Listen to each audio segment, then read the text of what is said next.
सपनों को पूरा करने के लिए घर से निकलती थी, कभी किसी ने मुझे रोका नहीं था। मैंने जो सपने देखे थे वो मम्मी पापा ने ही दिखाए थे। बेटी तू ये कर सकती है, वो भी कर सकती है।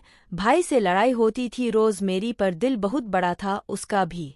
एक दिन घर आने में देर क्या हो गई, वो बेचैन सा हो गया, बहुत सुनाया मुझको, और जब मेरी आंखों से आंसू आ गए तो गले भी लगाया। बोला देख बहन, हमारी जिंदगी तू ही है, इतनी लेट ना आया कर। अगर ऐसा कोई काम था तो मुझे ही बोल देती, मैं भी तेरे साथ चल लेता। कब मैं बड़ी हो गई पता भी नहीं चला। कुछ दिनों बाद ही मुझे देखने वाले आए, मैं उनको पसंद आ गई, और लड़का तो पहले ही मम्मी पापा का देखा हुए था। पापा के दोस्त का बेटा था, अच्छा परिवार था, किसी चीज की कमी नहीं थी उनके यहाँ। मम्मी पापा खुश थे तो मैंने भी कोई ऑब्जेक्शन नहीं किया। शादी से पहले जो रस्में होती हैं वो सब पूरी हुई और फिर हंसी खुशी दिन कटने लगे। शादी से पहले कभी उनसे मुलाकात नहीं हो सकी क्योंकि वो दूसरे शहर से नौकरी करते थे, पर हाँ कभी कभी फ़ोन पर बात हो जाया करती थी। उन्होंने शादी के लिए जो समय तय किया था वो ऐसे दौड़ता आ रहा था कि मानो उसे किसी को हराना हो।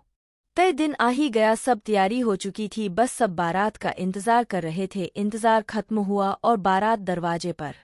धीरे धीरे शादी की सभी रस्में पूरी हुई और मैं मम्मी पापा और भाई से विदा होकर अपने नए घर ससुराल चली।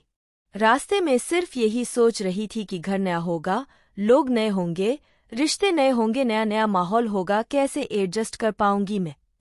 ऐसे ही कई विचार मन में उथल पुथल हो रहे थे कि मेरा नया घर आ गया।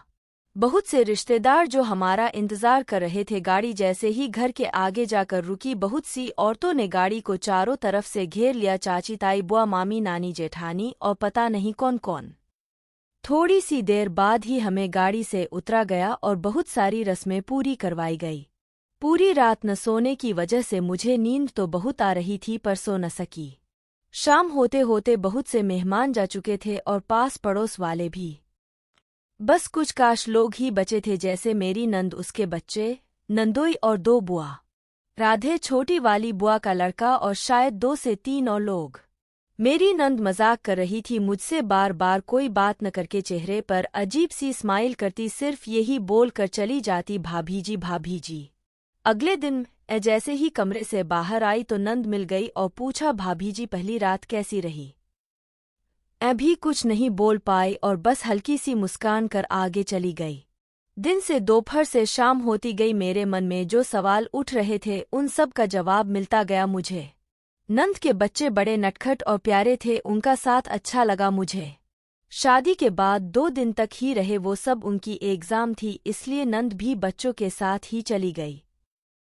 अभी अपने मम्मी पापा और भाई से मिलकर वापस ससुराल आ गई। उनकी नौकरी दूसरे शहर में होने व छुट्टियां पूरी होने के कारण उनको भी जाना पड़ा।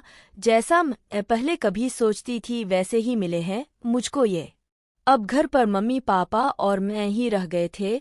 सोचती थी पता नहीं मेरे दिन कैसे कटेंगे यहाँ पर। जैसे जैसे दिन बीतते गए मम्मी जी से मेरी दोस्ती गहरी होती गई। पापाजी भी अच्छे इंसान हैं, कभी मुझ पर किसी प्रकार की पाबंदी नहीं लगाई। वो तो घर कभी कभी ही आते हैं, पर मम्मी जी से अच्छी दोस्ती होने के कारण मुझे कोई परेशानी नहीं हुई। सच कहूँ तो मैं ससुराल में नहीं, जैसे अपने ही घर में रहती हूँ। कभी अपने मम्मी पापा और भाई की याद ना आए मुझे, इसका भी पूरा ख्याल रखती हैं मम्मी जी। बहुत खुश हूँ मैं यहाँ पर।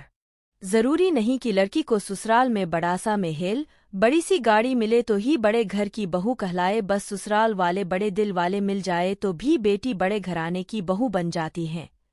अब कभी भी घर जाती हूँ तो मेरे घर वाले ही कह देते हैं, देखो वो बड़े घर की बहू आ रही।